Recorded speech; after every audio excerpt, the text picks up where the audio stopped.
Welcome to everybody joining us for this special TOD work session of the Combined UTA Local Advisory Council with our friends from the UTA trustees. We are doing this as an all remote meeting, electronic meeting with no anchor location. And so I'm going to ask Jana if she will read the meeting determination statement.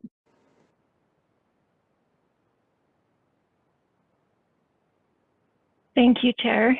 This is the electronic meeting determination statement. Consistent with the Utah Open and Public Meetings Act, as the Chair of the Local Advisory Council of the Utah Transit Authority, I hereby make the following written determinations in support of my decision to hold electronic meetings of the UTA Local Advisory Council without a physical anchor location. Due to the ongoing COVID-19 pandemic, conducting local advisory council meetings with an anchor location presents a substantial risk to the health and safety of those who may be present at the anchor location. Federal, state, and local health authorities continue to encourage institutions and individuals to limit in-person interactions. This written determination takes effect on March 24th, 2021, and is effective until midnight on April 23rd, 2021, and may be reissued by future written determinations as deemed appropriate. Dated this 18th day of March, 2021, signed Karen Cronin. Thank you so much, Jana. Appreciate that. We were hoping to be in person, but a little while longer. We just need to hang out a little while longer. We are going to ask Sheldon Shaw to give us our safety first minute. Good afternoon, Chair. Good afternoon, council members. I appreciate the opportunity as always. This afternoon, I'd like to highlight a safety campaign that started this week. And it was started by the National Highway Traffic Safety Administration in conjunction with the FRA and FTA. And this is an annual campaign where they make sure people know to stop because trains can't. And they do some very dramatic TV and radio spots that show the stopping distances of trains and how we're unable to prevent accidents and to try to prevent people from making mistakes in front of us. And so that campaign is going to run through April 21st. And those of us who operate in the railroad industry appreciate the safety message that goes out there from some of our national partners. Thanks, Chair. Thank you, Sheldon. That is a wonderful reminder. We can't overstate that. All right, now we are going to get right into the bulk of our discussion here today. And we have the opportunity to work with the trustees as well as UTA staff to learn more about the TOD process and the responsibilities of the advisory council members. And so we are going to just turn it over to the UTA staff, Paul and Carolyn. I'm not sure who's going to take the ball next, but we will put it out there. And we appreciate the trustees for joining in with us. And this is supposed to be a discussion, so we just encourage a lot of questions so that people can understand the process and their part in it. And so I don't know, I think Paul's would welcome questions at any time. That's correct. And I'm not sure, is Carolyn on? Yeah, I'm here. Oh, sorry, Carolyn, go ahead. No, so I just want to state that this was something we talked about at an advisory council probably almost a year ago. To have this work session, we were, as mentioned, really wanted to do it in person, but times have not allowed us to do that. And we do want to move forward because quite a bit has, over the last few years, has happened, including adopting a TOD policy. But as part of that, Paul and his team have developed a series of tools that they use in terms of making those determinations on transit development. We have been able to move forward a number of our projects, and significantly also there was a lifting of the cap for our TOD sites that UTA could pursue. So with that, we thought it was a good timing to actually have the discussion with the local advisory council just about our process again and sort of get a little more in depth about what we're doing so that when we bring these actions or decisions to the local advisory council that you're able to understand the process that was taken by the staff and by others as it moves forward. And we ask for some decisions to be made by yourselves as well as the board. So right now, I'm just going to turn this over to Paul. It's really his time, but any questions, any discussion you'd like to have, just, you know, I'm not sure how we will do that, raise hands or how, but we will, hopefully this will be engaging, and any questions that you have, we're more than happy to answer. So thanks. I'm going to turn it over to you, to Paul. Paul. All right. Thank you, Carolyn, and thank you, Chair and council members, trustees. We appreciate that you've taken time out of your busy schedules and invited us to come and talk a little bit about TOD. This is our favorite subject. I'm adjusting my video so I can see if anybody has comments. But so I'm Paul Drake. I'm the Director of Real Estate and TOD at UTA, and I have with me Jordan Swain. He's our TOD project manager. We've also invited some special guests from Clearfield, Mayor Shepherd, JJ Allen, as well as representatives from Wasatch Front Regional Council. So thank them for also setting us time to be with us today. As Carolyn mentioned, this discussion has been a long time coming, but I assure you that the information that we're going to present today was worth the wait. Our goal by the end of this conversation is that the council has a clearer understanding of what the TOD program is and a better understanding of your statutorily mandated role in that process. So the presentation or the discussion is going to be divided into 4 parts.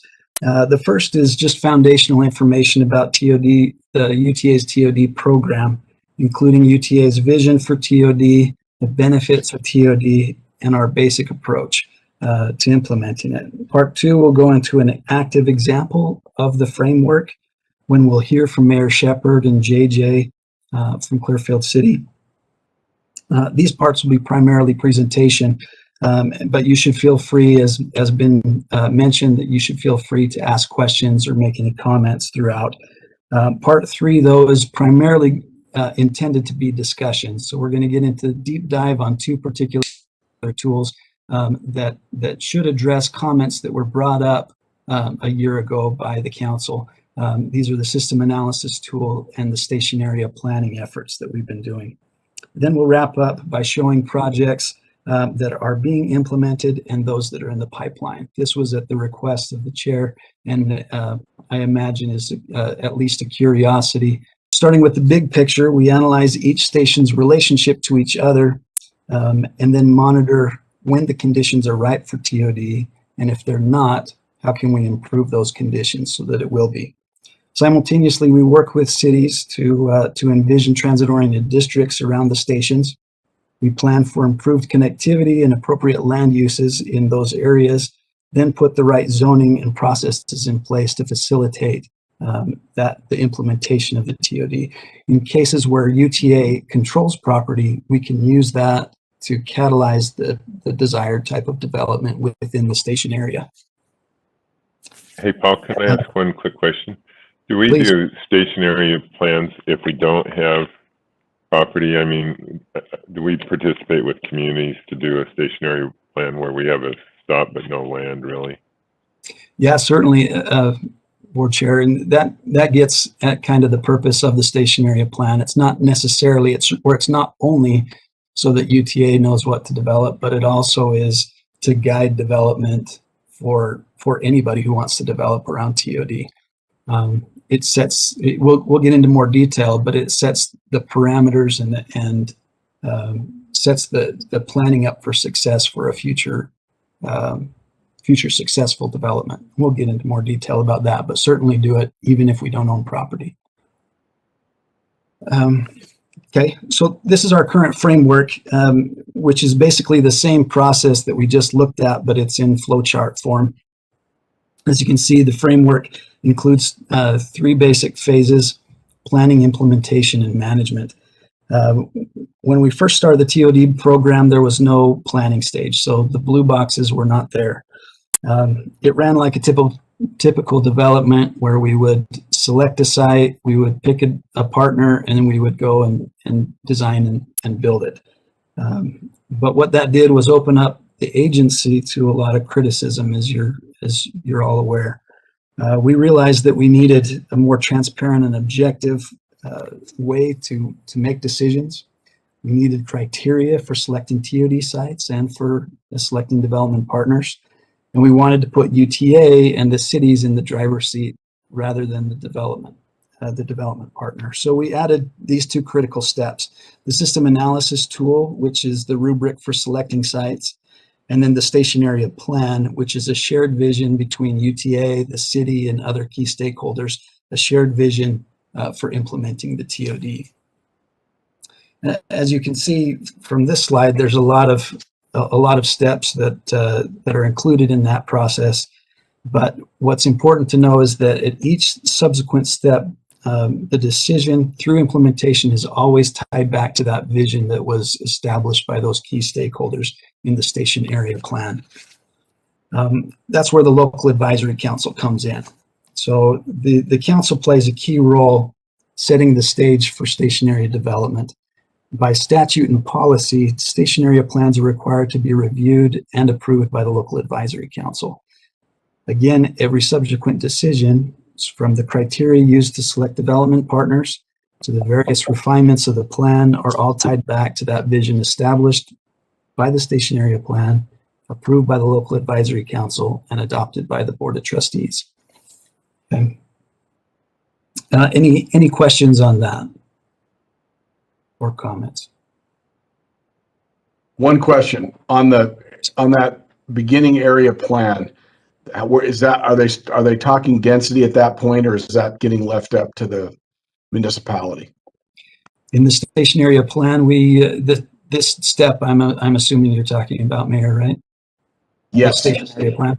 Yeah, Yes. we definitely approach densities and land uses in that step. That's also part of the purpose, is to determine what are the appropriate land uses, what are the appropriate densities, what could the market support, what would the city support, and what would be appropriate to optimize the transit investment in that area.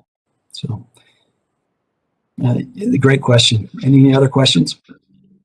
Paul, I remember when this process was first sort of outlined, you mentioning something in one of our presentations that the other sort of purpose in the station area plan is also benefits the developer, because it hopefully has the buy-in from the local municipality about what they expect to see. And so they're not, when they're making a bid or a proposal on our site or another person's site, they at least know what the city expects of them to have in their proposal. Am I remembering that correctly? Yeah, you're absolutely correct. And actually, that's a good segue into where we're going next, because so Mayor Shepherd and JJ and Jordan, they're going to cover our actual experience in Clearfield. And it will demonstrate just what you're describing, is that it has made the relationship between UTA, the city, and the developer much more smooth than where we had it before. So anyway, I'll turn the time to Jordan then. Thank you so much. And I just want to say as well to the council, thank you for letting us be here to talk about these very important things. I've been dreaming about this presentation for about a week now. I'm very excited about this. So anyway, when putting together this presentation, we thought that certainly we needed to talk about Clearfield because it is the latest and greatest project that we're working on. And it really demonstrates how this policy works. So we're going to go through 3 slides for Clearfield, and then Mayor Shepherd and JJ Allen are on the line, and they can jump in at any time to supplement what I'm saying. So, but first of all, and can I control the slides, or is that you, Paul? I think that's still me, but you can just yell. And I'll choose. Okay, I'll just say next. How about that? Fair enough. So next slide, please. Yeah, but you're just talking. Yeah, I'm glad you told me I could get off. So this first slide depicts the illustrative plan that was contained within the overall station area plan. This is this was work that was completed in 2018 by IBI, who's a international design consultant, but they have a regional office here in Salt Lake City. This project was funded by UTA and Clearfield. We both saw it necessary to plan out this station area after several previous iterations of considering different land uses and so forth. And so we came together, I think it was in 2017 when we finally came together and started cooking the station area plan. But I show this slide because it depicts very well, I think, what the main purpose of the station area is, and that is to create a future vision for this area, right? So within this illustrative plan is depicted adjacent connections to State Street, to 1000 East, and then also to 700 North up at the northern area, or 700 South, excuse me. And then within the site, you see a very tight grid network of streets. There's a lot of street connectivity.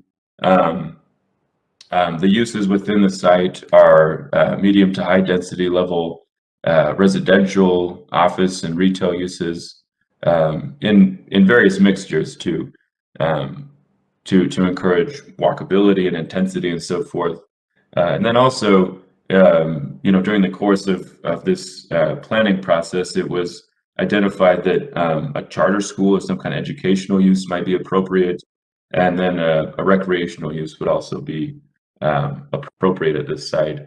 And so the overall, through the station area planning process, IBI was able to identify the most appropriate uses, the most appropriate intensity, and most of all, how to create a substantial feeling of place and a destination at this site, so that if you're coming in from the front runner, there are meaningful things to do. There are houses and offices, there's work and different retail uses and so forth. And so this vision was created, and then what we did was we included the station area plan in the request for proposals. When it was time for UTA to identify a development partner, we included this entire station area plan in that RFP, so that everybody offering a proposal would understand what UTA's expectations were of the site, right, of this 56-acre site. So if we can go to the next slide, please. In response to that RFP, we received a few ideas, and this is the one that was selected. This was proposed by Stack and Hamilton Partners. And as you can see, for the most part, it adheres to many of the recommendations that came from the station area plan, right? You can see that same street grid. You can see most of the uses have stayed the same. There's been some shifting around a little bit because of the developer's own perspective and their attention to things like economic feasibility and so forth. But for the most part, you can see that it is another variation of the same plan, right? You even have the recreation center and that educational use to the south and so forth. So this demonstrates that the station area plan was very effective in communicating those expectations of UTA. And now if we can go to the next slide. Once our development partner was selected and we were ready to go through the entitlement process with the city, that's when the magic really started to happen. We formed a work group with Clearfield City. They were kind enough to set up this collaborative group. And for about 18 months, we hashed out every single detail, almost down to splitting hairs. It was a very rigorous process of finding the opportunities and constraints of the site. And at the end of those 18 months, we arrived at this final plan for the site. So this is the illustrative plan contained in the master development plan and is an exhibit to the master development agreement. So this is very significant because now that the 56 acres is entitled for these uses, we can now phase one parcel at a time for about over 7 to 10 years to bring the overall vision to fruition. So we were extremely thrilled to be working with Clearfield in that context, and we heard over and over again from our development partners how refreshing it was to have this type of relationship with the municipality, right? It wasn't the municipality opposed to the developer, but rather it was this collaborative unity trying to achieve a greater vision. So that's an overview of where we've been at Clearfield and where we currently are. And now I would invite Mayor Shepherd and JJ to make any comments that they might have. Hey there, I'd say Jordan. Sorry, go ahead, Mayor. Go ahead, JJ. I was just going to say that Jordan pretty well covered the process quite thoroughly, and I don't have much else to add, except that it did feel like, I agree with Jordan's term, it was a rigorous process. I don't think like the city didn't feel like we were being manipulated in any way, or we didn't have our opportunities to weigh in and guide as we need our community to develop. So it was nice to have that kind of partnership, respecting the roles of each entity involved.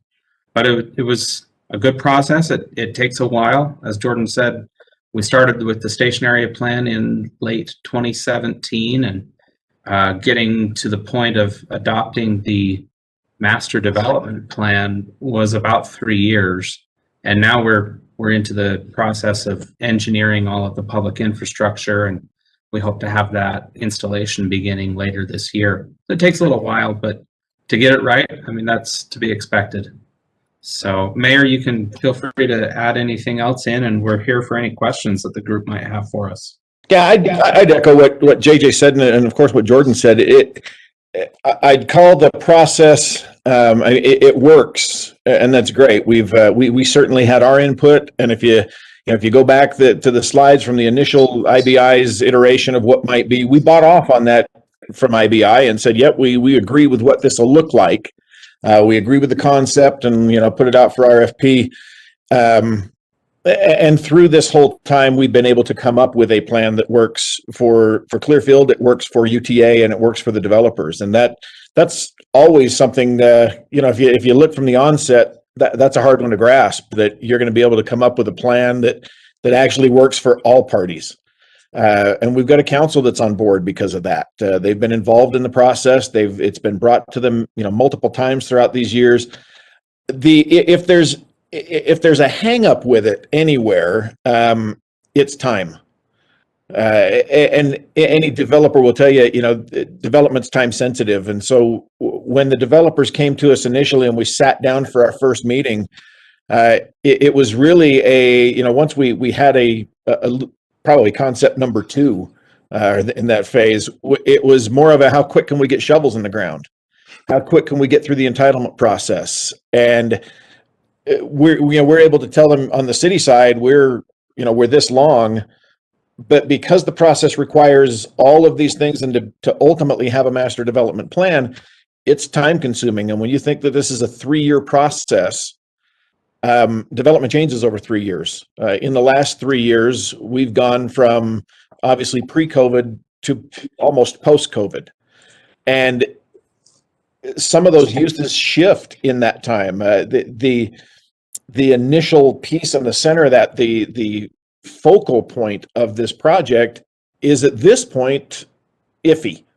It's undetermined. We have a kind of a gentleman's agreement that yep, that'll happen. We hope that'll happen. We've based a concept around that happening, but at the same time, we've had to accept that it may not. COVID may kill that type of business, or at least curtail what they're able to do and any expansion that they're looking for. And that all of a sudden shifts the development. It takes and council's had to grasp that as well, that piece not coming in will drastically reduce the square footage of our retail component on this site, which a council feels is needed. It's not that it's bad. It's just that it's time consuming. You'll notice the 4 office buildings on this project. These are 4 from the very beginning, 4 5-story office projects. And 3 years ago, this was an almost no-brainer for the developer. They're absolutely, we can do this. This is a piece of cake. We see these going up and we can get them filled. And even to date, they're, we're a guarantee we'll get 2 of them. We're hoping and praying for the 4, and part of that obviously goes to time. When you start it, when a development process or coming up with a plan takes 3 years, things change daily. And with what COVID threw into it, it threw some wrenches we weren't expecting. So I don't blame it entirely on the process, but certainly COVID was going to take a toll no matter what happened. But it does shift, and getting a developer to hang on for that long and stay in the process and know that this is going to happen. And in that time, you figure we had luckily we did not change council members. But if the process is going to take 3 years, you take a risk of changing council members midstream and getting all of a sudden a whole different view of a project. If there was a comment that I could make, is there needs to be a way somewhere to streamline this even further, to where this process is not 18 months or 36 months, but that this is a process that can get through sooner than that and keep a development moving forward. With that, I'll shut up, but that's just this has been good for us. So don't take my comments negatively. This has been very good for us, and ultimately is going to produce a project that we're thrilled with, and that works wonderfully for both UTA and the developers. We just need to find a way to kind of streamline that.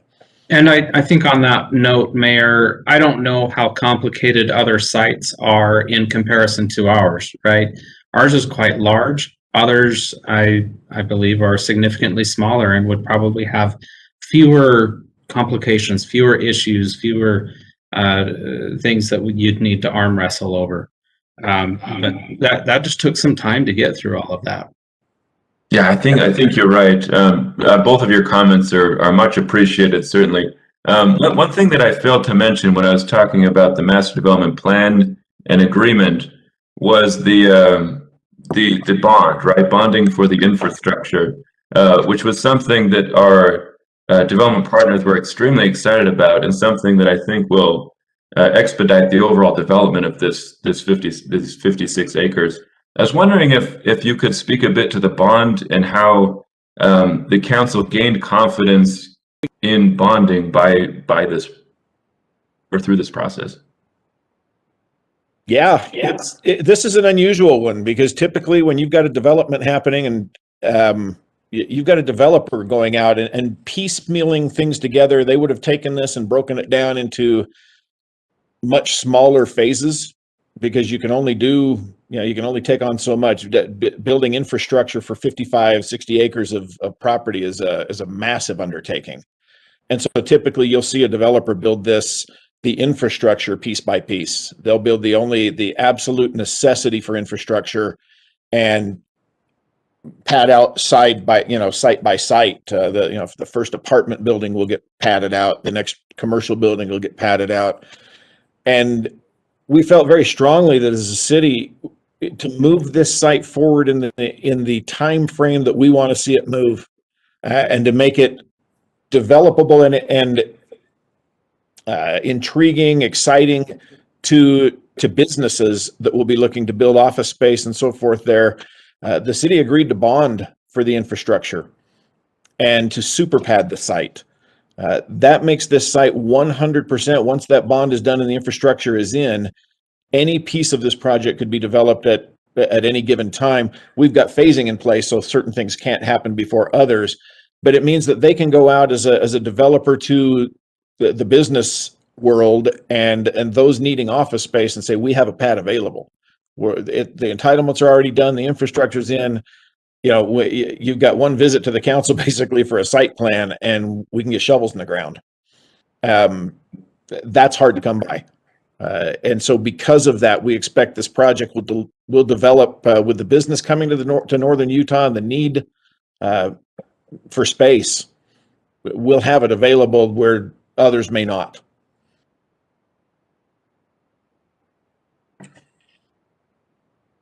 And JJ, are you trying to say something? I had forgotten that I had muted myself. Thank you.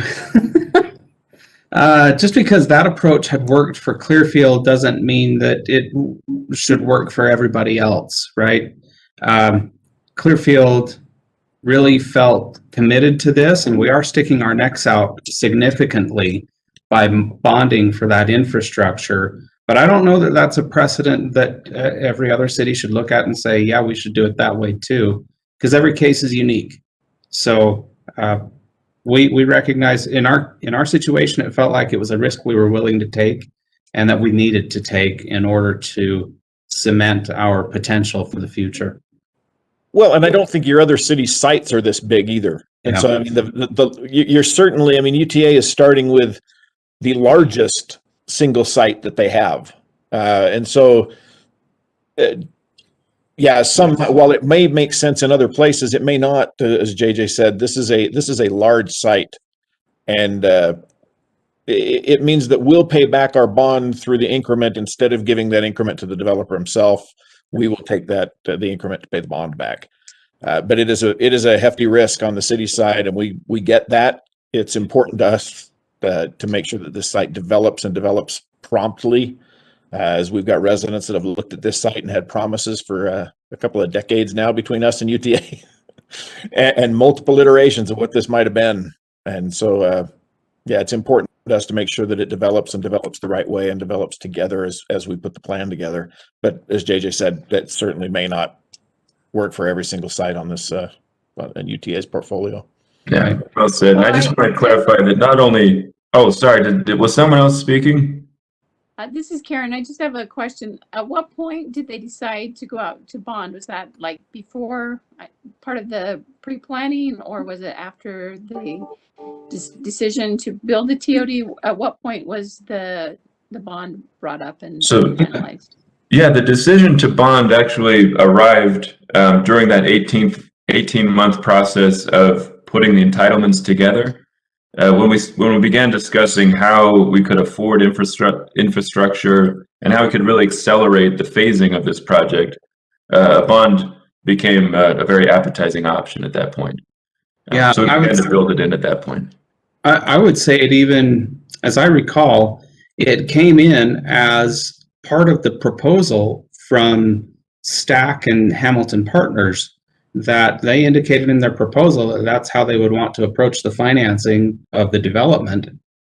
And not that that was a guarantee, but we understood at that time, if we were to select them, that was their preferred approach. And there were several discussions afterward on that topic and our willingness to do that. But that's how it all came about.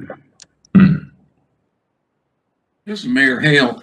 I see you've got 2 parking structures to build. What is the phasing of the 2 parking structures? Because you're anticipating replacing that large football field of parking there. So I suspect you've got to get one of those up before you take out the football field. So. That's right. Now, keep in mind, this is a build out image, right? So this is after about 10 years. During the phasing, we'll be shifting around park and ride facilities. Not too much. I mean, not enough to confuse our patrons or anything, but they will be shifting around what is now the existing park and ride. The southern park and ride will be built first of the 2. And it will be shared with the 2 office buildings, right? So UTA will have approximately 100 stalls in that structure, and then the rest will be used by the offices. So at that time, we'll be locating a lot of UTA's patrons within that structure. And like I said, that's built, I think, about 2 years into the project, approximately. And then the northern park and ride will be built if there is market capacity for these additional offices, because those will require the additional parking space. Very good. Thank you. Hey, Mayor Shepherd, this is Clint Smith. And I may have missed this, and I apologize if I did, but I know this is a large site. You said 55 to 60 acres overall. So how many landowners are comprised within, that area that you had to deal with? And was there, is this all new development, or is there some redevelopment of this area that's all part of it? And how did that, I guess, help or complicate the process moving along? This is probably the most unique site because it is 100% owned by UTA. So we really didn't have a need to develop or to get in other landowners other than changes that come about because of the station itself, as the development signalizations along State Street and so forth will affect other landowners. But overall, no, this was UTA acquired the property ages ago. This was the car unloading and loading location for Union Pacific, and once it's been developed as a front runner station, it has been nothing but that. It is the front runner station in a sea of asphalt. So that does help us. Yeah. So everything that's depicted here will be new construction. Yeah. Or new development. It's 56 acres of brownfield essentially right now, being used as a park and ride. Correct. And so that is what makes this unique from what at other stations, your station area plans may need to include or incorporate a variety of different property owners, private property. And so that's a bit more challenging, I would imagine. Yeah, that's a great point, JJ, and we'll get into that in really great detail during the deep dive, right? The different types of station area plans and what they can involve. But two main takeaways. Oh, I'm sorry. Did someone else have a comment? I was just gonna say maybe you're gonna cover this later, you and Paul.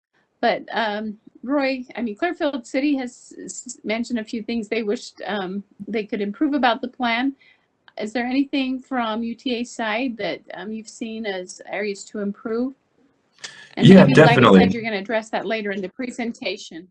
Yeah, I think this was this was almost kind of a pilot project, right? It was an opportunity for us to test out that flow chart that Paul presented earlier.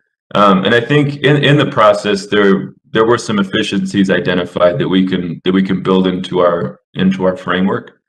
But two of the main takeaways that I'd like to highlight is that one,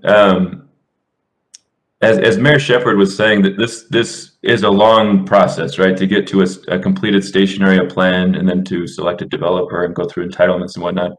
But the real intention behind doing the station area plan up front before a developer is selected is to take some of the burden off of what they would otherwise have to deal with, right? We want to explore a lot of the unknown variables and come to some conclusions before they ever enter the picture, right? So that once they start the entitlement process, things are really accelerated.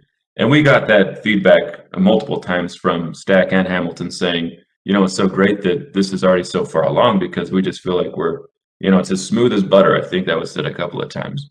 But so that was the first takeaway. The second takeaway was that as Mayor Shepherd was saying, markets are somewhat fickle and they can change quickly when certain things arise, like COVID-19 and so forth.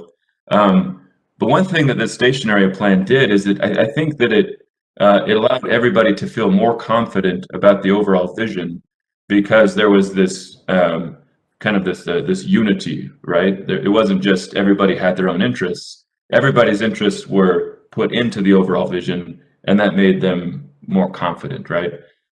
So I just wanted to highlight those two takeaways before we moved on. Well, and I would say, Jordan, in answer to that is with that question, yeah, having the station area plan done prior to going out for RFPs and to select a developer was outstanding. It really changes the process overall. In lieu of going to a myriad of developers and saying, give us your ideas, instead being able to go to the developers and saying, this is what we're looking at as a concept. tweak it as you see necessary versus start from scratch and getting 20 different, completely different plans and saying, oh man, how do you choose? We need a combination of all of them. This was so much nicer to be able to go to a developer and say, this is what we're looking for. And adjust it as you see necessary, bring that to us and work through the process. And, if you go from that initial, first slide to this one, the similarities in them are amazing. We tweaked as we went along, and the developers, gave the input of this won't work or this will work better for us. And it was a great process. Great. Well, thank you, Mayor and JJ, so much for being with us today. Are there any additional comments about Clearfield before we move on? Jordan, I did have one question for Mayor Shepherd. Mayor, outside of the UTA property, and you can only see sort of perimeters there, do you see other redevelopment opportunities, down the road that will additionally benefit Clearfield, or are those properties pretty much developed? No, actually, when we put our RDA in place, or CRA in place for this project, a while ago, it includes areas outside of the front runner station itself, outside of the 60 acres. And so we're seeing already to the south of this. We had another development presented to us on last night at our council meeting. It was directly tied into this. They actually brought a letter in from STAC, a letter of support for the project, because what they're asking to do actually benefits this project. And so, we'll see that synergy. This on the top of your screen, that street, it's Depot Street, that's lined with trees and headed out and just stops. That street, as part of this project, is required to connect to SR 193 to give more connectivity out of here, and that allows for additional development along that route and to other places within the city. So this will help with development directly around it. Great. Thank you. I had one more comment. This is Beth. I wanted to say that one of the elements that in order to remove the cap was to require the station area planning. And as we heard from Mayor Shepherd, one of the elements that really brought that to benefit is that the city, who knows their city better than anyone else already, can actually really take a look at when they put this out for RFP, because they've done all of this pre-work. It really allows them to say, you know what, we know, and I know that there's an active transportation plan that's going to be funded through WFRC that's going to be adjacent to this. It's going to be helpful for that active transportation. What you might not know, you probably do, is Clearfield is adjacent to Hill Air Force Base and has one of those exits. All of that connectivity that those cities recognize within their areas really adds value to being able to say, here's what we want as an entity, and then putting it out there to the developers for them to understand more of what's going to work well. So I just wanted to say kudos to working through this process and being our, I guess you could say, kind of our guinea pig in a hopefully positive way. And thanks for all of the work that you guys have done. Yeah, those are great points, Beth. Nobody knows their station better than the respective city, for sure. Okay, so should we get into this deep dive now? That's the fun part. That's the really fun part. Start talking about nuts and bolts. Okay. Jordan, if there's nothing else for us at Clearfield, I think I'll hop off, if that's all right. Yes, thank you both again so much for being here. Clearfield, they're great. Great folks. Thank you, JJ. Appreciate it. Okay, so the first item within the deep dive is a thorough conversation of the system analysis tool. We can go to the next slide. But before talking about the purpose of the system analysis tool, I just wanted to first provide some context as a preface. So when we started developing the system analysis tool, it was about 4 years ago. And so UTA was, at that time, UTA was still constrained by statute to a number of 8 joint venture sites, right? So we had the capability of going out and developing 8 sites, 8 TODs through joint venture. And so the main impetus of this tool was to identify which of those, which of our sites would give UTA the biggest bang for its buck, right? Which would be the most appropriate sites to go and develop. And so that informed a lot of the decisions that went into the design of the system analysis tool. And I thought it was prudent for us to discuss that first. And so the next slide. Oh, well, first of all, I guess so the purpose of the system analysis tool is to really assess the readiness of a station area for transit-oriented development. And to do that, we take a manifold of key factors, these, an entire array of different objective factors that relate to those stations to prioritize them. And so the next slide, since this is a regional tool in nature, we thought that it would be appropriate to approach what's known as the joint projects. I don't know if it's a committee or council or group, but it's basically a group who take ideas and then they decide how to fund them. So we approached the Joint Projects Committee with this concept, and they liked it, right? They said that, oh, that sounds like a good idea. It sounds like a productive tool to have in our kit and so forth. So that's how it was funded. Once it was funded, we went out and we identified every stakeholder that might have an interest in this project. And so we had many conversations with our two MPOs, WFRC and MAG. We approached the Metropolitan Research Center at the University of Utah, that is run, I think, primarily by Reed Ewing, brilliant professor up at the university. UTA, they were involved in this, and we started crafting this concept, right? Like how can we possibly prioritize TOD along the Wasatch Front? Once we came up with a general concept, we went out and we identified a consultant who could help us flesh it out even further and then help us develop the tool, and that was Echo Northwest out of Portland, I believe. So it was this very, very collaborative effort. And I know Ted and Lauren, you're on the line, and if you have anything to say at this point about that collaboration, you're more than welcome to jump in. I'm not sure if you want to say anything here.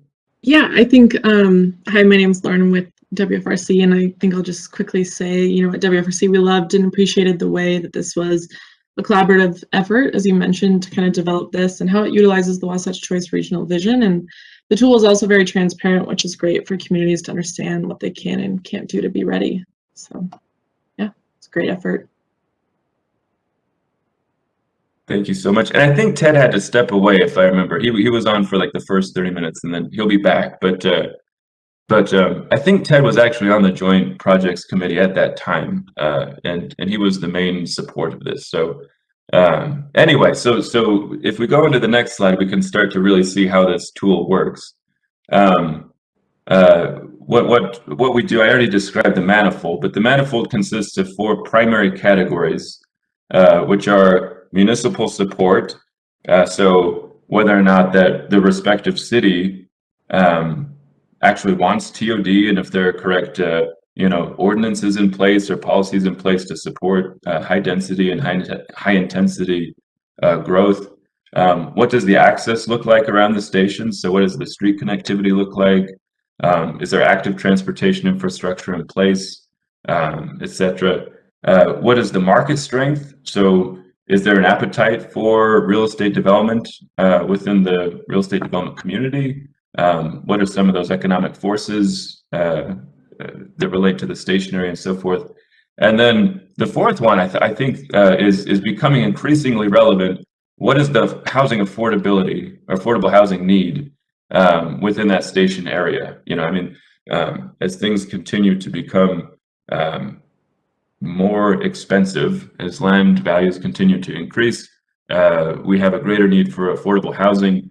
And it turns out there's this beautiful relationship between affordable housing and transit ridership. And so we really wanted to explore how we could lever that relationship in this tool.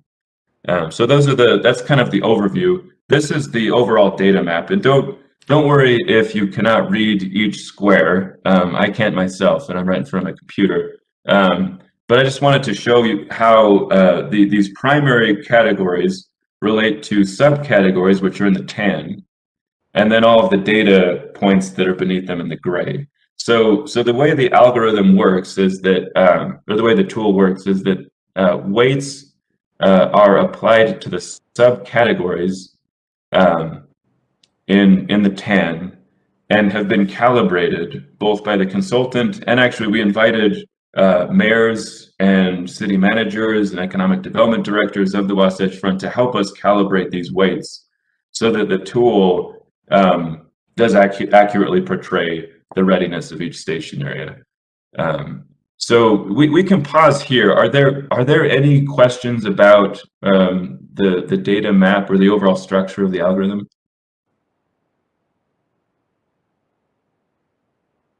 I know it gets a little esoteric at this point because there's a lot of really technical stuff in these boxes, but anyway, the next 4 slides will be a breakdown of each category, right? So in order to figure out what the municipal support for each station area is, we look at things like, is a station area planning in place, which is just a binary value, it's yes or no. What is the TOD supportive zoning? So how much density does that municipality feel is appropriate around or within its station area? What does the parking look like within that area? So what are the parking policies? There's certain ratios that apply to housing and to office and to retail. If those ratios are too high, it will decrease the municipal support score. Is there mixed use permitted within the station area? So can retail be located on the ground floor of residential or office, or can uses be mixed vertically? And then is there affordable housing plan in place, often referred to as a moderate income housing plan? And then also, and this is a huge one that we just discussed at Clearfield, is there some kind of public financing or tax increment available for development, which is becoming, again, increasingly important in the development of things like infrastructure and affordable housing. So that's everything that's loaded into that municipal support category. Yeah, and we can go, unless there are any questions about these data points, we can move on. Sounds like we can move on. Are each one of those weighted the same, or is there some that are more important than others?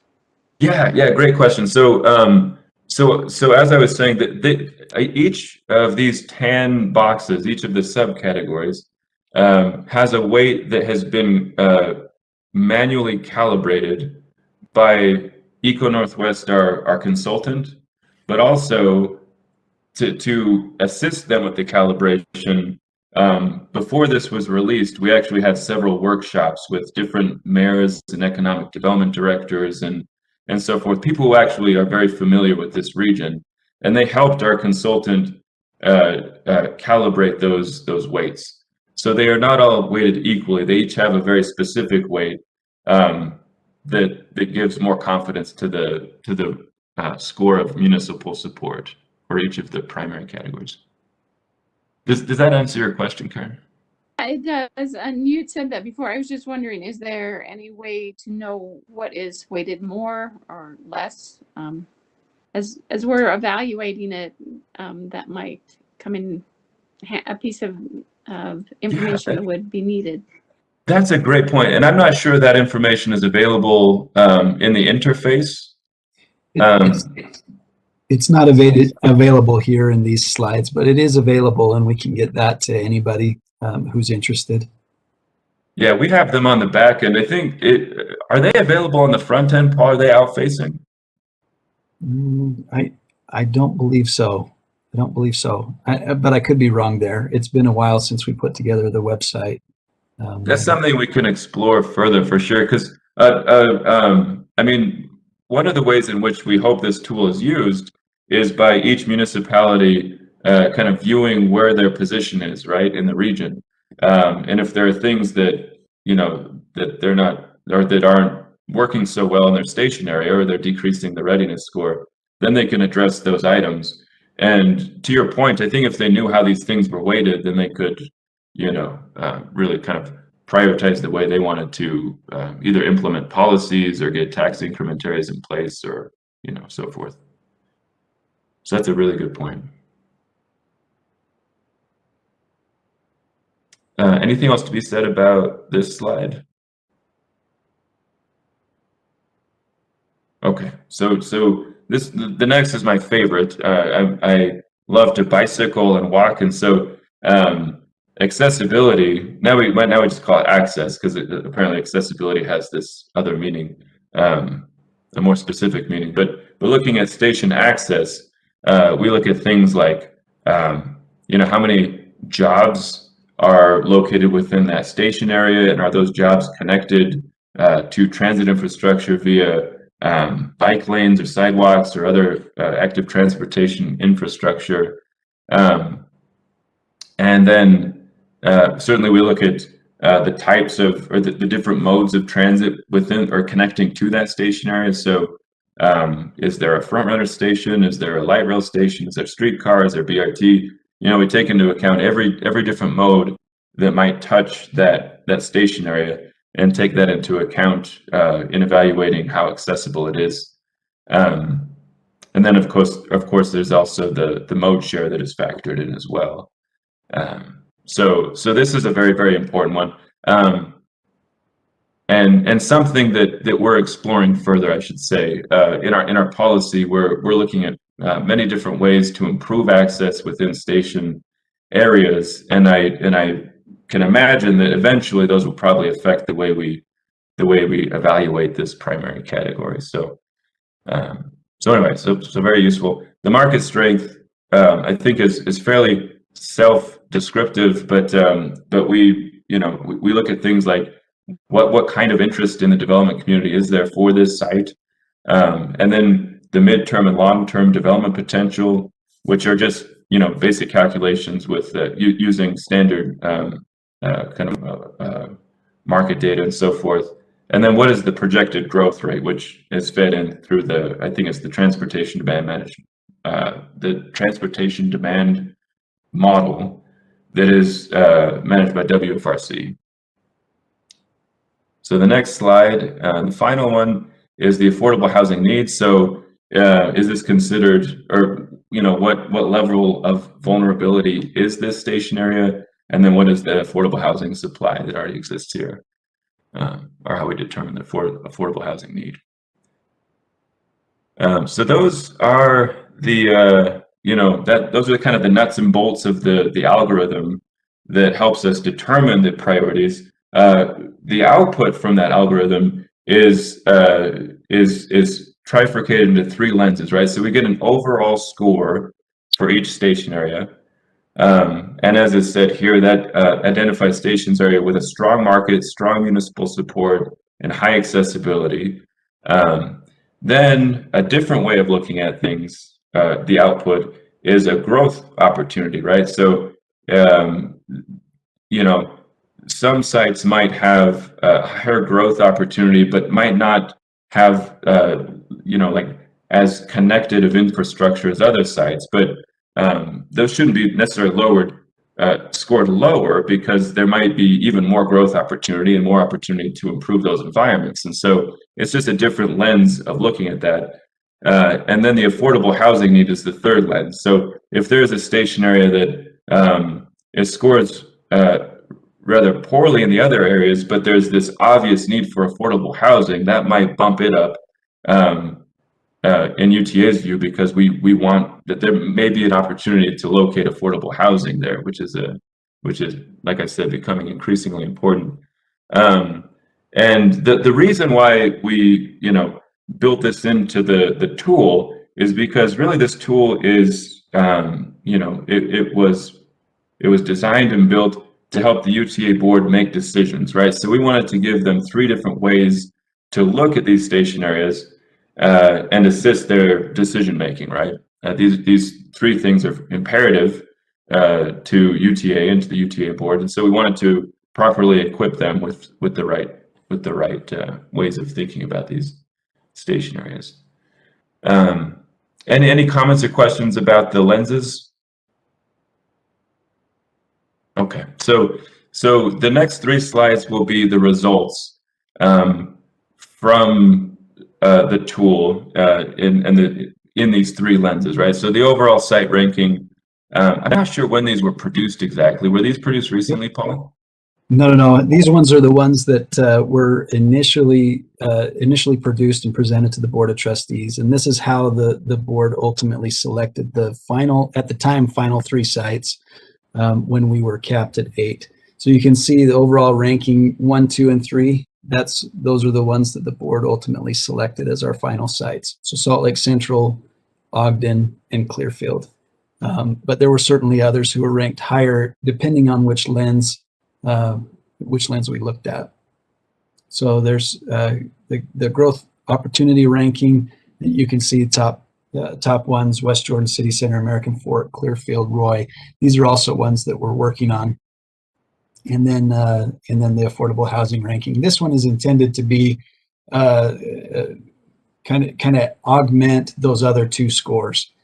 Affordable housing is going to be appropriate whether you're an already established area or whether you're a greenfield area.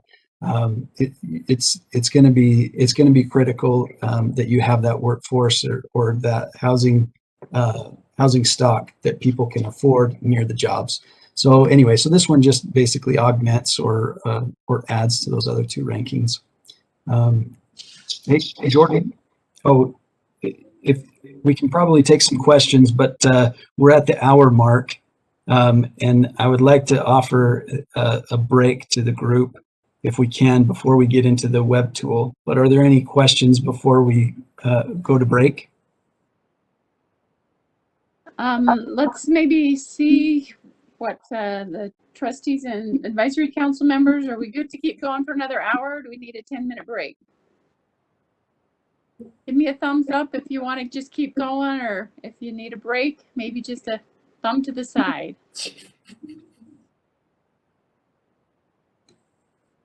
I'm getting more thumbs up, so let's just keep going, Paul. All right, great. Thanks for the... Well, I offered, no complaints, all right? All right, Jordan, why don't you get into the web tool? Sorry to interrupt. Yeah, no, that's absolutely fine. Is it possible? I don't think I can access it from here because the URL's on your end. Is it possible to click on that, Paul? You bet. Let's see if I can do that. Unless, do you want me to bring it up so that on my computer so I can navigate? Yeah, can I allow you to share? Yeah, let me just pull that up real quick.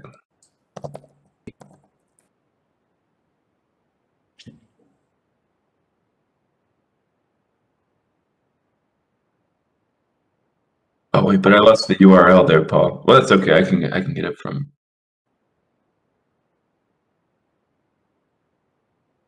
Okay, I'm going to make you a presenter, Jordan, and then you can pass it back when you're done.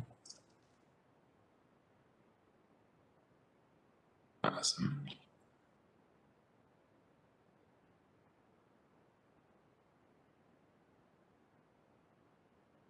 Okay, share.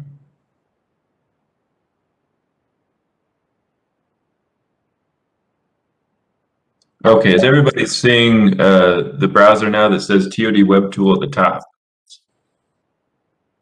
Okay, so this is UTA's website. We built a web page to describe how the tool, well, the basic premise of the tool and so forth, so that not only cities can use it, but also we want the development community to be paying attention to these things as well, because it might inform or be useful for their site selection and so forth.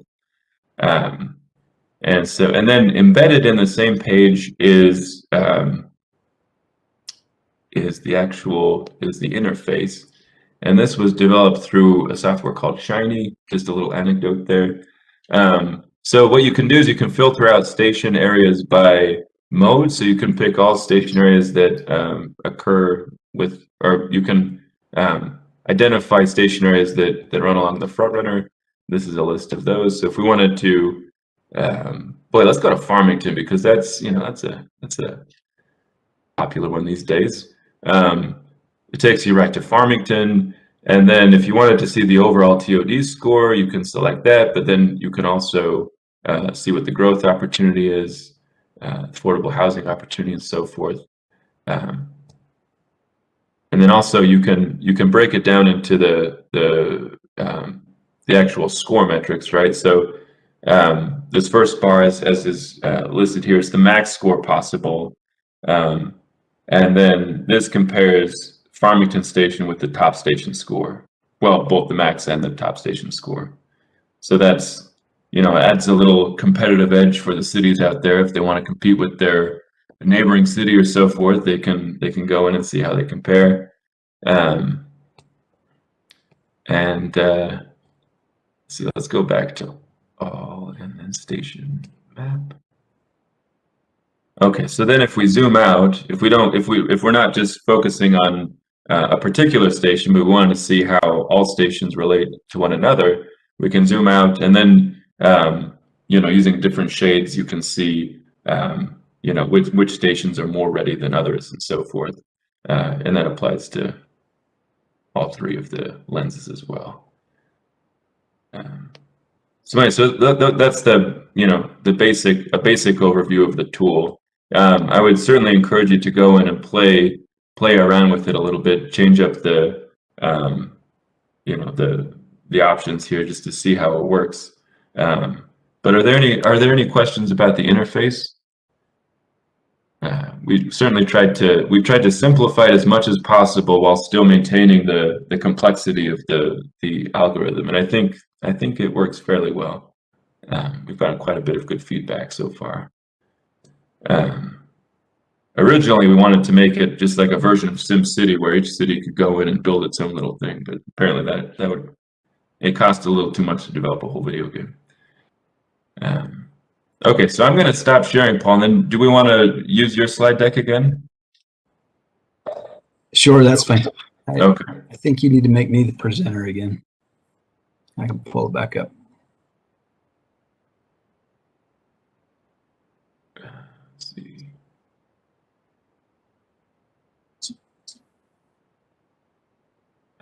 Let's see. So what do I need to push, Paul?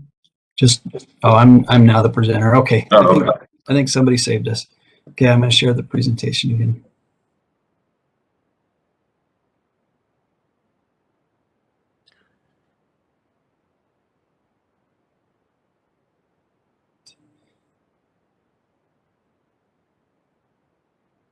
Okay, so now that we've covered the system analysis tool, now we're going to get into the fun of station area planning, right? So at this point, using the system analysis tool, we have identified and prioritized which stations have the most potential, and then that allows us to select certain stations to perform more granular planning work in collaboration with that municipality. And as is said here, the basic purpose of the station area plan is to establish a vision or a future scenario for areas near a transit station, and that would be approximately half a mile. And then that vision is used to encourage, incentivize, and regulate growth patterns within it, right? So it's not just a regulatory document that says developers have to do this certain thing. There's certainly elements to a station area plan that might resemble a zoning ordinance or form-based code or things like that. But where it becomes very exciting is that we find ways to incentivize certain types of growth, right? Things like tax increment, things like transportation demand management strategies, things like shared economies. Those can all be identified during a station area planning process. So that's what is, I think, most exciting about the process. SB 150 was mentioned earlier in this meeting, but I just wanted to elaborate a little bit. Last year in the legislative session, a bill was passed that now enables UTA to develop any property that it controls, as long as two conditions are met. And those two conditions are that city has a moderate income housing plan in place, and then also it has a station area plan that satisfies some requirements. And so we're going to get into what those requirements are. But I just wanted to bring that up because it's extremely exciting. I mean, I remember working for UTA a few years ago, thinking that the cap would be this indefinite thing that was imposed on UTA, and now it's gone. So like, it's very exciting, and Paul and I are thinking of new and exciting ways of pursuing the development of much more of our property. But anyway, so getting back to the station area plan, typically it will be about a half mile from, or it'll be an area it's approximately half a mile from a fixed platform or transit node in some form. Now that takes all different, shapes and forms because environmental conditions and political conditions are different everywhere. So it's really on a case-by-case basis that we would mold this area, right? But the purpose of the area is to look at things like what connections need to improve, what modes can be enhanced within that station area to increase access, and so forth. So for the most part, it's about a half mile, but that it varies. It varies for sure.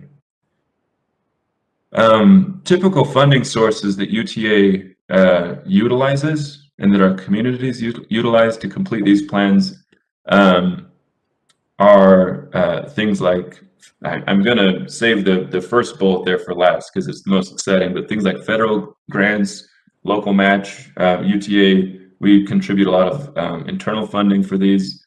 There are miscellaneous sources. But one of the most effective funding sources that we've used and that our partner cities have used is known as the TLC program, or the Transportation Land Use Connection Program.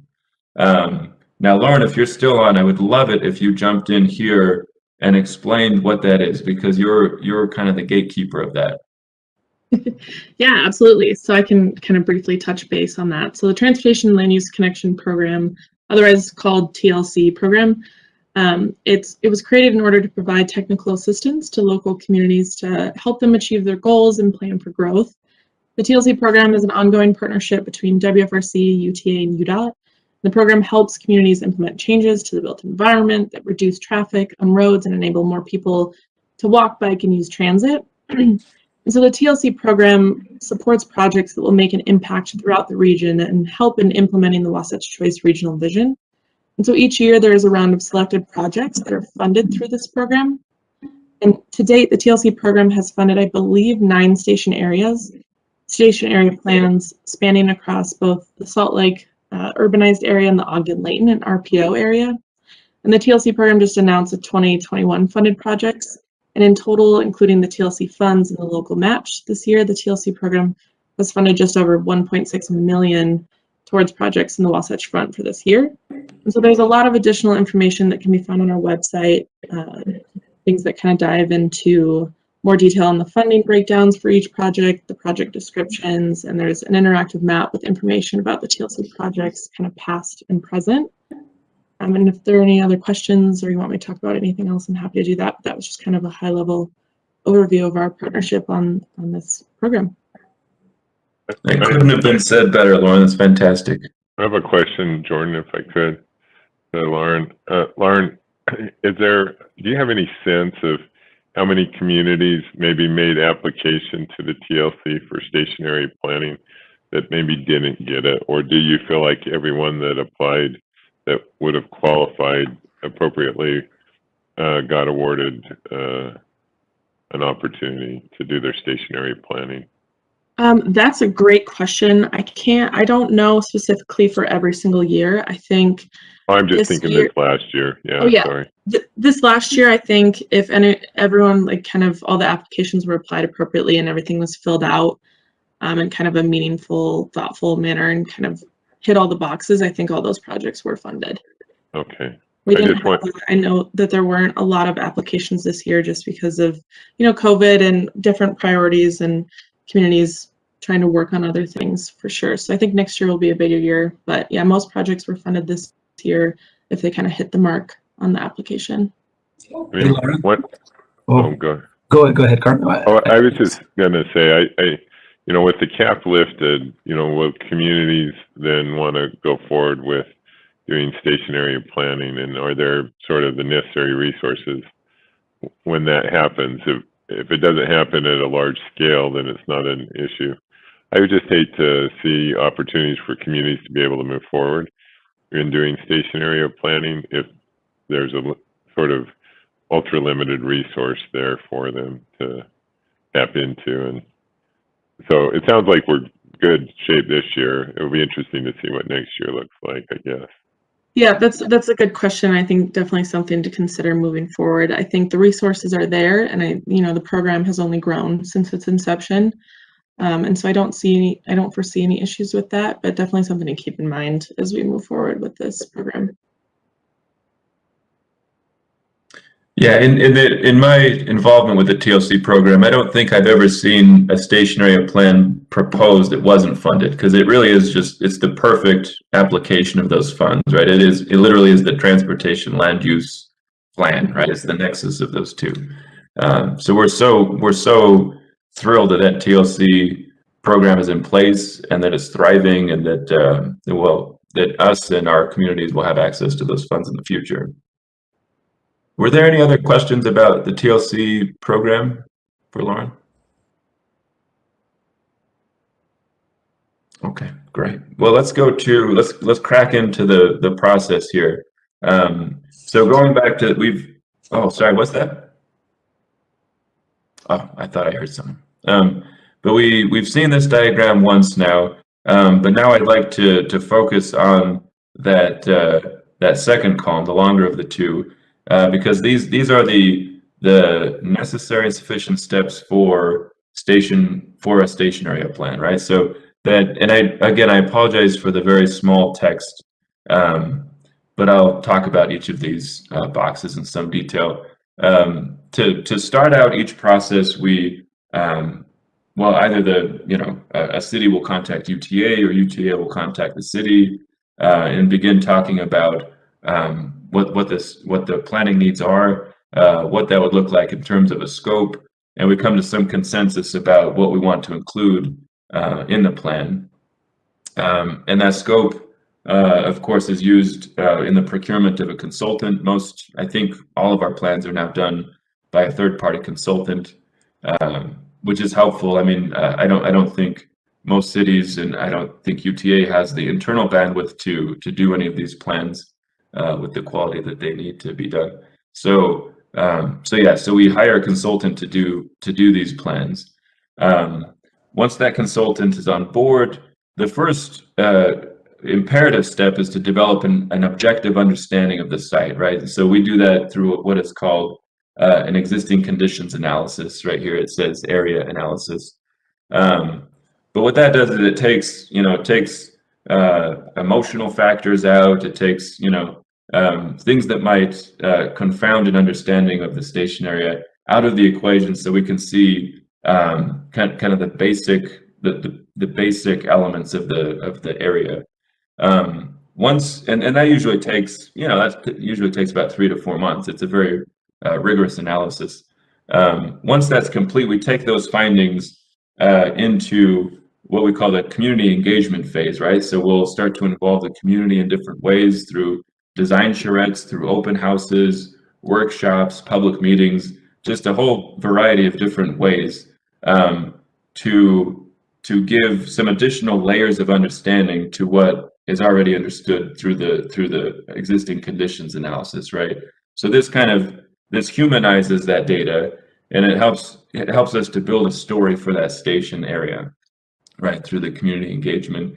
And it really allows us to understand what the priorities are for the people living in and around that station area, right? I mean, those are the most important voices is that of the city and of the actual community who is within or adjacent to that station, right? So we we treat that stage with a lot of importance in it, and we've been very thrilled with most of our consultants and how they perform those engagement events. Once the existing conditions analysis and the community engagement is all complete, then with those two things we create what we call a shared vision, right? So we'll synthesize those two together to arrive at what a feasible future might look like for the station area. We typically call that a preferred scenario. And then once that shared vision is complete, then we take the plan for adoption by the city and by UTA, and then we start, getting into implementation. So now the next few slides will be going over each one of those steps in greater detail. So again, first looking at the existing conditions analysis, these images were taken out from an actual station area plan. It was the Salt Lake Central plan, but you can see here, you see things like, the building massing within and around the station area, transportation network, different land uses, block sizes and types, street types. I mean, there's just all sorts of data that we dump into this analysis. But for the most part, we look at it through 5 different lenses. We like to understand the built environment, the socioeconomics, station access, the real estate market, and again, affordable housing. So you can see these kind of resemble the primary categories in the system analysis tool. There's a relationship there. And there's a reason for that, right? We want to continue the process of becoming more and more granular in understanding these sites. So anyway, so the next slide. Once that's done, these images were taken from the same plan, the Salt Lake Central plan, and which was done by Urban Design Associates. And they have this really cool method of community engagement. They don't like digital stuff a lot. They like to use analog tools. And so what they'll do is they'll put these big posters on the sides of the room, and then they'll convene an open house or a shred, and then they'll give people a bunch of dots, and they'll let people go and put, I think they trifurcate the dots into red dots, which are problem areas, green dots, which are opportunities, and then I can't remember what the blue dots are, but I think it's just like a miscellaneous comment or something like that. So people can identify with some ease what the main problems are within the station area, what the main opportunities are, and then of course there's discussion that supports all of those things. But it's a great way, again, of humanizing an understanding of the station area to create an actual narrative for the design area, or I mean for the station area. Okay, so now we've got the existing conditions analysis and the community engagement completed, and we mash those things together to create the shared vision. And here you can see this is the shared vision that was produced by UDA for the Salt Lake Central station area. Most of these properties are owned by either the UTA or the Salt Lake City RDA. And I'll just say that through this process, it was actually very helpful for UTA and the RDA to see what our shared goals and objectives are within the area, so that we can pursue it together as a team, or again as a collaboration. Typical things that will be included in the shared vision are land uses. So like this is kind of like a pre-development program, but it would give UTA and a future development partner a general idea of what types of land uses we anticipate, and in what capacity, right? So is it medium density housing? Is it super high density housing? Is it office space? Is it retail? And then it gives those uses some location, right? So in this plan, I think all of the orange is multifamily residential, blue space is office, and then these purple spaces are civic uses and things like that. And then the other really important, if we can stay on that slide for just one more second, the other imperative thing within the shared vision are infrastructural recommendations, right? Or recommendations for infrastructural improvements. And that goes beyond streets. I mean, typically that'll get into things like what are the you know, what's the sewer capacity, what's storm drain, what does the storm drain look like within the area? So we can start to get an idea of, you know, once we do go out for development, you know, what are going to be, what are some of the larger costs going to be, and who's going to lift those costs, right? Is it going to be tax increment provided by the city, or is it going to be through the development, or, you know, how are we going to pay for these things? So I just wanted to make mention of that.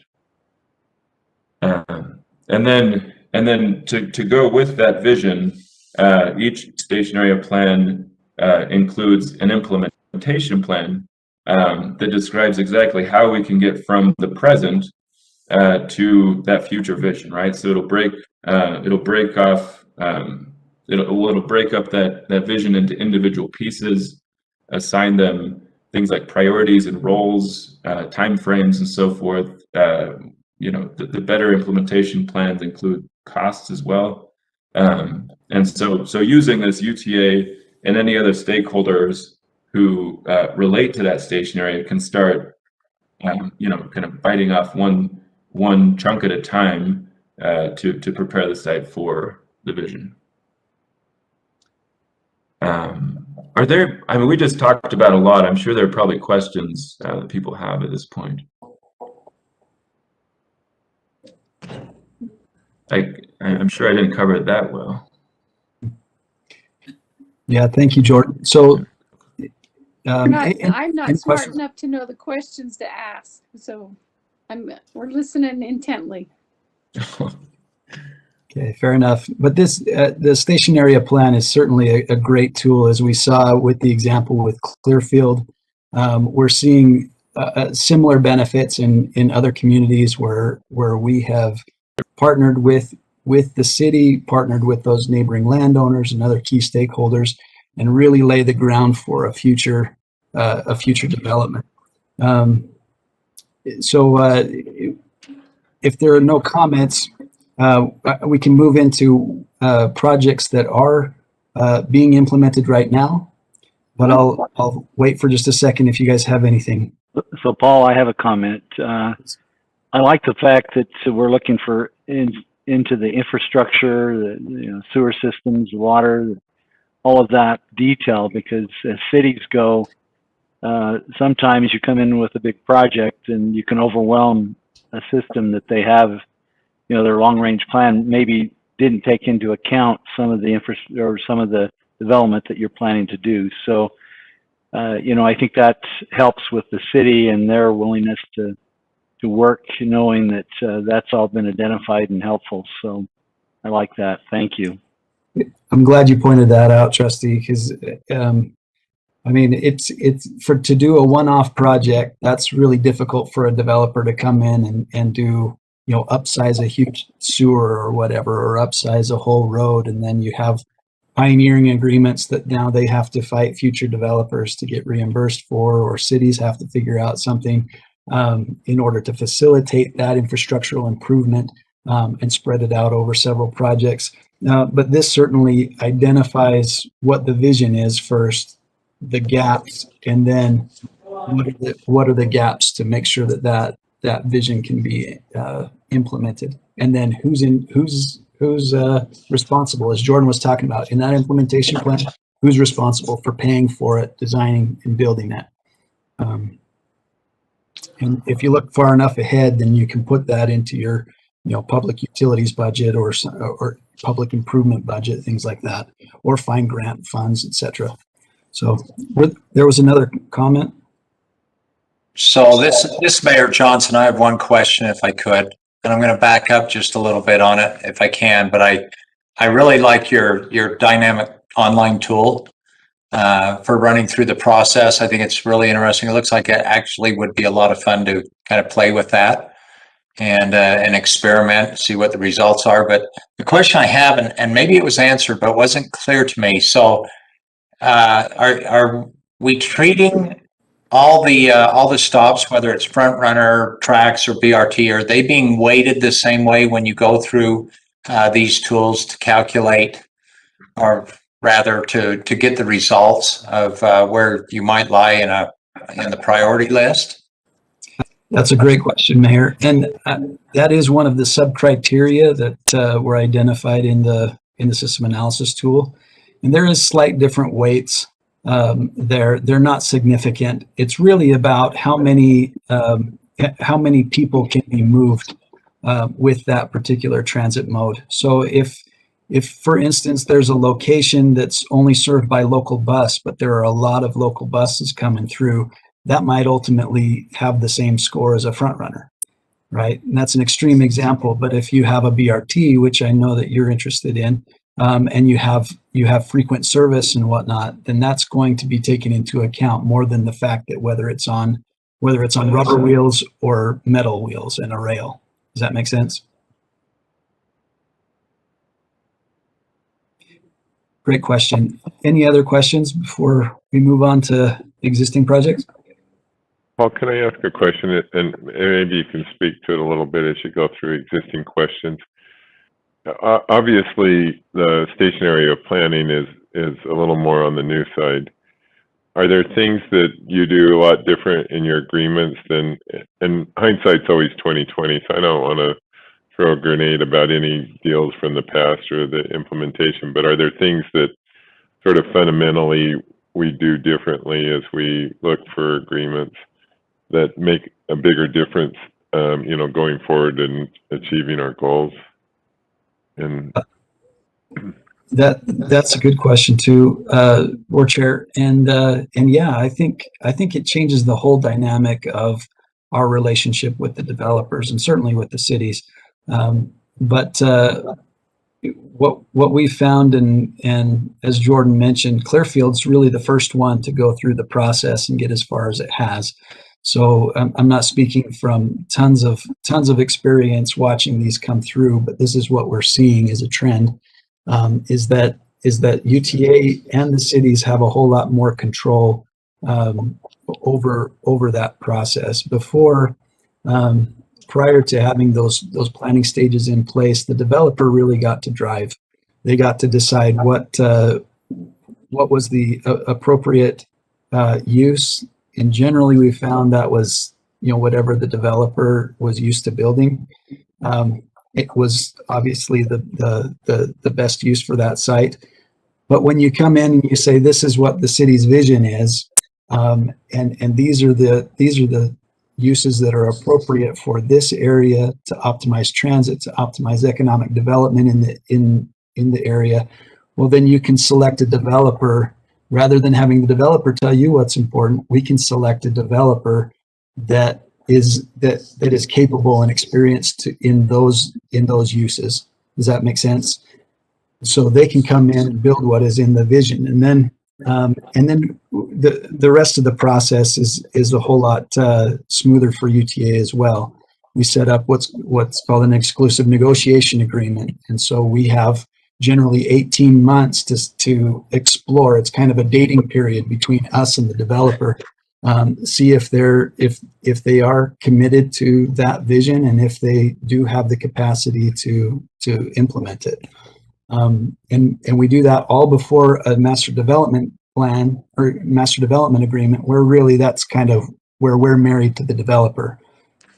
But we've gone through all of those steps. We've gone through entitlements, and we're ready to go by the time we put in an agreement. And that isn't really the way that it was in the past. In some of the old cases, we were married to the developer prior to going through all of those steps, and it's turned out to be problematic. But it certainly has put us and the cities in much better footing, and really has helped give direction to our development partners as well, so that they're not, feeling around in the dark. That's helpful. Thank you. Sure. Any other questions, or Jordan, any other comments? None for me. No, I'm parched now. I've been talking a lot. All right, get you a drink. Thank you so much for covering those things. Yeah, thank you, everybody. Nicely done. So I'll jump into these projects. These are again projects that are either completed or underway, and this was at the request of Chair Cronin. We've got 10 phases of TOD that are complete, that have gone through that that have been constructed, 2 phases that are still under construction, which constitutes about 1,300 residential units. 10% of those are affordable or income restricted. We also have 600,000 square feet of commercial, a mix of office and retail, and then 192 room full service hotel. This is a significant investment in our communities, about a little over $400 million of private investment in our communities, right adjacent to the transit system. And we've got so much more in the pipeline. It's incredible, and we'll get into that in a minute. But $25 million of that is revenue directly to the agency that has been reinvested into the transit system. So I'll go through the built projects roughly in chronological order. This one here is the Sandy Civic Center TOD at the Sandy Civic Center track station. It's called the East Village. In this picture, up in the upper right, you can see the first 3 phases. That constitutes the East Village apartments. Across the street, that's Seagull Lily right there. Across Seagull Lily is Sandy Towers East, which is 150,000 square foot office building, also known as the Bridge Capitol building. And then off in the distance, as Seagull Lily bends to the west, you can see a state office for the Department of Child and Family Services. Then we have next the TOD at Jordan Valley Station. This is in West Jordan at about 90th South and 32nd West. These are called the Novi Apartments. There's about 270 units out there, and they're working on their second phase. We'll look at that in just a moment. What's interesting about this one is that we have a shared parking garage that we were able to build our portion with federal funds. And actually, we built the entirety of the parking garages, and then the apartments were able to come and be built afterwards, and UTA was reimbursed for the apartment share. And then there are what are called flex retail units that are directly adjacent to the station. These are units that right now are being used as residential because there's just not the market right now for retail. But as this place develops out and you get the densities and the critical mass, then those can be converted into retail pads. So as you get off of the platform, those will be there to greet you. So that's that. Moving on, this is South Jordan Station, the South Jordan Front Runner Station, also called Sojo. This is a couple twin office towers in a 192 room full service hotel. This is an interesting one because every single employee in these buildings has a transit pass. The ridership, the moment the first building opened, the ridership at this station jumped 12%. Unfortunately, when the second building opened was right at the first of the pandemic, so we don't know exactly what impact that's going to have, but we're certainly optimistic that once we get things figured out and people move back into the office, that they'll certainly be utilizing transit to commute. Let's see. So that's this one. Next, I know you're not supposed to say you have favorites. Like if you have kids, you're not supposed to have a favorite, but if there is a favorite, this is mine. This is the 3900 South Meadowbrook Station TOD, or the Hub of Opportunity. This was a partnership with the Columbus Group, which is a nonprofit that offers residential and employment opportunities for folks with disabilities. And this particular project was an answer to a whole lot of issues that they were facing. They had residential properties throughout the region that needed to be upgraded and brought in line with ADA. And instead of updating each one individually, they said, you know what, why don't we do this right? Let's make a community near a transit station so that we can offer not only housing, but we can also offer independence for our residents and whatnot.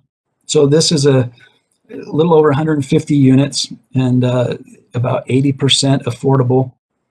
There's also a neat program on the ground floor. There's a lot of retail and office pads that can be leased out, but one of those tenants downstairs is an outfit that trains folks on the autism spectrum, and then has contracts with local employers so that they can immediately place their students in jobs in the tech and the design industry. So again, really great project. It's mixed use, mixed income, mixed ability, and extremely successful from the financial and also certainly from the social aspect. As I mentioned, we're working on the second phase of Jordan Valley Station. This is it. You can see we're getting close, and I think we're going to be occupied or starting to get occupied early this summer. This is about 200 units just across the street from that first project. Let's see. This is back to the Sandy Civic Center station. This is under construction. Right now, it's the last phase of residential, but it also includes both retail and restaurant space, and also a shared parking garage. And this is exciting for our patrons. It includes UTA's Park and Ride, which is a great amenity for those patrons who have been utilizing this station because they've been certainly patient with us as we develop out this site. But this is going to be over 300 units and tens of thousands of square feet of retail. Anyway, and so that's that. Do you guys have any questions or comments about the built projects before I get into the pipeline? What's next? Paul, this is Mayor Walker. Mayor. It seems like we're still using those pencils that only draw 4, maximum 5-story buildings. Are they going to get some of those pencils that draw bigger ones at some point? That's a great question, Mayor, and we certainly would hope so.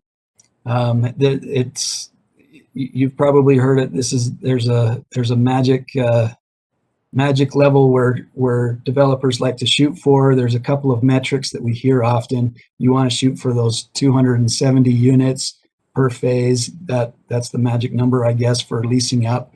And then for construction, they like to do the podium and then the stick above. But certainly we are open to more density, and we're pushing that. That's going to be one of the advantages, I think, of the station area plan. Again, these are driven a lot by developer interest. What we would like to do is that if there's a community that is open to more density and would allow that via zoning, for instance, in Draper, we would want to identify that in the station area plan and identify developers who are willing and capable of doing that kind of density. Yeah, we have that zone, as you know, in Draper, but the 4-story pencils are the only ones that seem to operate in that unlimited height zone, I might add, unlimited density zone. So my question to you is there a way we can start incentivizing different pencil use? Because if we just keep doing the pencils of today, we're not going to have the project of tomorrow, but we're going to have the problem of today, tomorrow. Paul, if I could just add something to that. Mayor Walker, you bring a great point to a lot of these discussions. I'm not sure how familiar you are with Senate Bill 217, which was actually the HTRZ legislation that Senator Harper wanted to see happen. And one of those incentivizations is to get all of the partners together, all the taxing entities together, to look at a location. This is just along the front runner at this point, so any front runner stop would be applicable. But the density goal, if you will, is 50 units an acre. It is designed to really bring in entities to have those discussions for funding. That, I think, is one of the challenges, if you will, to changing that model from the 4-story pencil that you're talking about. That was just barely this past session, so we don't know yet if that will be applicable, but we're hopeful that can change the needle in some respects. Thank you, Beth. That's a great point. One thought, Paul, and this may be, we had this discussion in my last few years on the city council, but I had one of my colleagues there made this argument, and I'm almost ready to admit he might be right.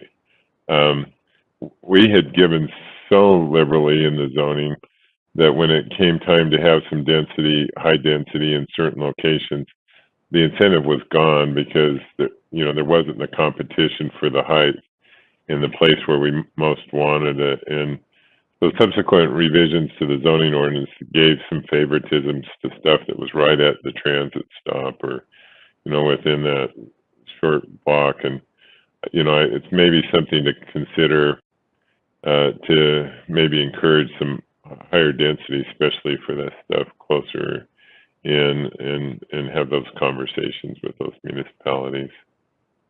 Great point. Any other comments on this? Just a quick reply comment on Bess and on the House Bill 217, the HRZ. That is really a wonderful bill that went through. We were working with our lobbyists pretty heavily on that, and we appreciated that finally getting through. But I would suggest if anybody is not familiar with that, you do become familiar with that.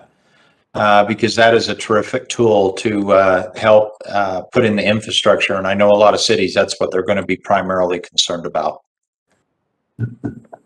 One of the Yeah, thanks, Mayor. You guys did a great job. Good work. One of the requirements, if I recall, is density in order to even to qualify for those funds. Is that accurate? Yep.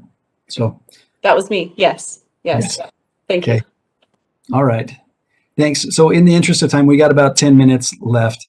I'll get into the pipeline projects, but go through these fairly quickly. Not go into as much detail as I was anticipating, but I would like you to at least see the breadth of the station area planning efforts that are happening throughout the region. So starting off, you guys saw Clearfield. We don't need to go into a whole lot more detail, but certainly a success story there. Then Salt Lake Central, and Jordan mentioned this often. This is going to be our next, probably our next one out of the ground with the RFP. But this is a partnership with the city RDA. They're doing their own stuff along 300 South between the Front Runner Station and Rio Grande building. And then UTA is planning its upcoming administrative office there, but great project. Ogden is also working diligently on their area around their Union Station building. UTA controls the property north of that building, and the city actually owns controls the property to the south. But we're working with them on a more detailed Union Station campus master plan before we go out for likely a joint RFP. So really exciting there. Next is Provo, where we have worked with the city. This was some time ago, but worked with the city on a primarily residential project that also includes some live-work units and some retail that would complement their downtown. And then West Jordan City Center. This is on Redwood, right across from the city hall. Really great opportunity there for redevelopment. And we've been working with the city for quite a while. They've got an aggressive plan to develop underutilized properties in that area, and UTA controls a significant amount of that. So after we overcome a couple of challenges, this one is going to be an excellent project. We've also seen a lot of development pressure around the Midvale area, where we have 2 station area plans that are completed, and we're actually going to do a little revision or update to those. But those are at the Fort Union and the Center Street stations. Really great opportunity there. And then Murray, this is a great site for a whole lot of reasons. It's a great employment center. It's a primary transfer location between Trax and Front Runner. It does have some site challenges, but once we overcome some of these environmental issues, this is going to be a transformative transformative project for that area. Really great. Woods Cross, they've put together a plan for a small center, which is appropriate for the constraints on the site. But there's a lot of opportunity also there. Roy Station Roy has been really aggressive in trying to get TOD going in their city. And they and American Fork were actually the first ones out of the gates to get their station area plans done. And so those are going to be great projects coming up.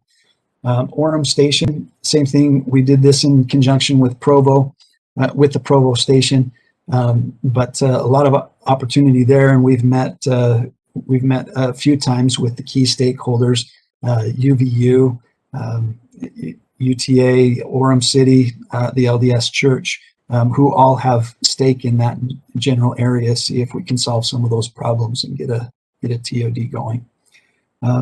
Anyway, so that was quick. We've got a whole lot in front of us. Again, thank you all for your time. If we do have, I guess to mention, not to overlook what is actually going on and what's right next as far as planning. These are completed plans. We've got 1300 South Ballpark Station, which is underway. We've got Draper Town Center, which is underway, and we've got an FTA grant, which is going to pay for station area plans on future transit routes in Draper, Lehigh, Springville, Spanish Fork, and Payson.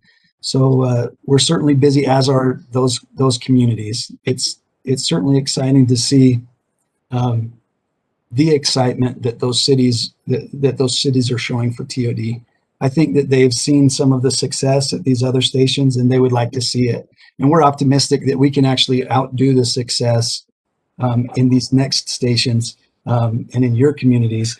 And certainly the role of the local advisory council is going to be critical in that process. These station area plans, as we continue to do those, that's going to, it's neat how it's not ending up just as a local plan, but taking all of them into account.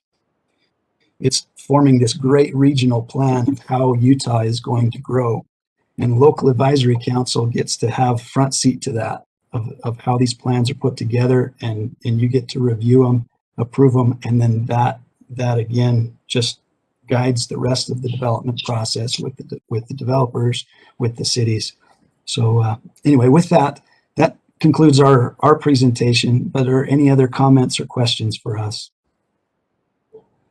Thank you so much, Paul and Jordan, for all you've presented to us. It's exciting to see the success of the TOD model. One thing that I'm hoping that comes out of this discussion is that as council members, we can go back to our respective areas and help fan the flame for the future success of TOD models and how it can benefit the communities. With that, are there any questions from any of the participating advisory council members or trustees, or additional comments from the staff? This is Mayor Robert Hale. I lost my video somehow. I don't know where it went. But I'm really looking forward to seeing the progress of these TOD zones. We were privileged to have Jordan come out to speak with our city council and help them understand what's happening. And there's apprehension, no doubt about it, but we're not in the pioneer era anymore in log cabins, and things have changed, and we need to make sure we manage future change with the best tools possible, with the best organizations possible. And I think UTA is developing both of those in a remarkable way since the lid's been taken off.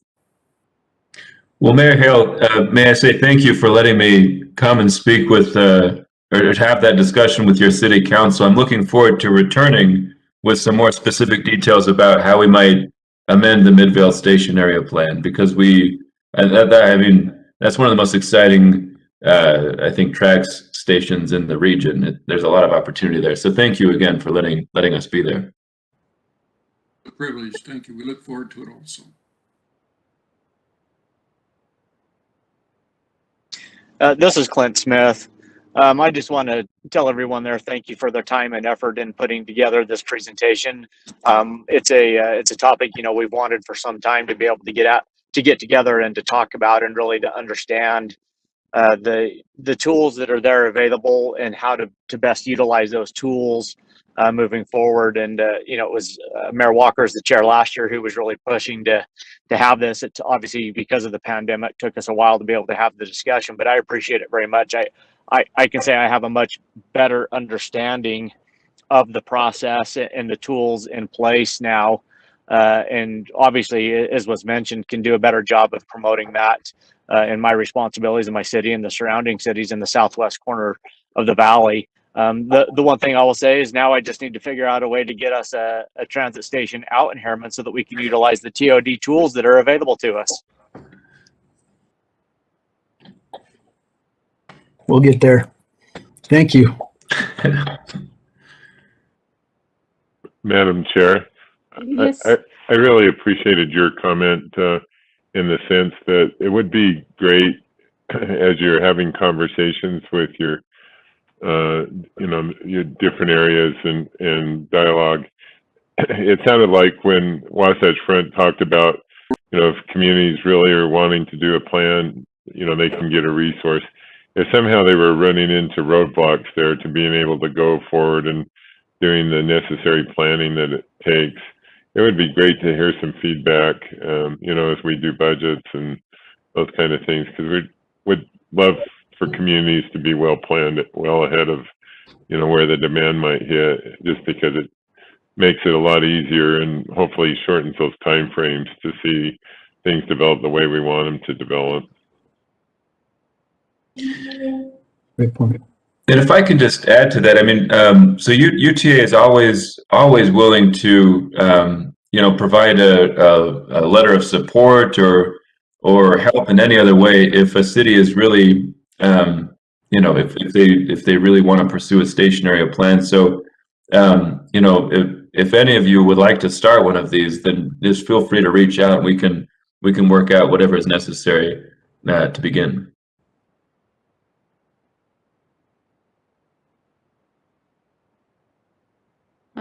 I want to just follow up on what Clint said and give another shout out to Mayor Walker. He's the one that kind of got this discussion started a year or so ago. We've been wanting to do it in person, and we felt like that we couldn't wait much longer. So we had the discussion today via technology, but we're hoping that maybe in the summer we can do a follow on and have an in person. So as we're thinking about things, this is definitely just the beginning of the discussion. Jot down your questions so that when we have follow-on meetings that we can continue building on the things that we've learned today and again go out and help promote the benefits and the success of the TOD model. With that, if there are no other comments or questions.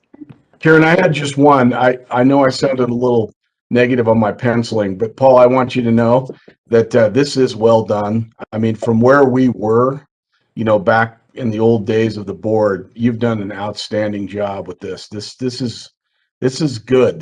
The app, the web tool. I mean, it's outstanding work. I want you to know I really appreciate it. I think we're moving the right direction with this opportunity to plan density. Jordan, good work as well. I mean, you know, it's the kind of thing that, you know, I know it's taken a long time to put it together, and this is so much better than sort of arbitrary, confusing way that we did it before. So, you know, thank you. Good work. Thank you for saying so, Mayor. Thank you. Yeah, thank you very much.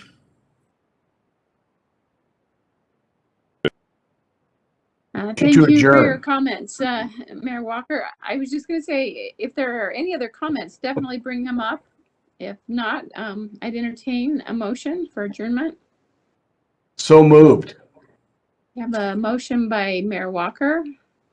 I'll second that. This is Mayor Johnson. And I have a second by Mayor Johnson. Any further discussion? Hearing none. All in favor? Aye. Aye. Aye. Any opposed? Thank you so much to everyone who has participated. It's been a big commitment of time, but it's been well worth it. So thank you, and we'll see you again soon. Thank you. Thanks, Paul and Jordan.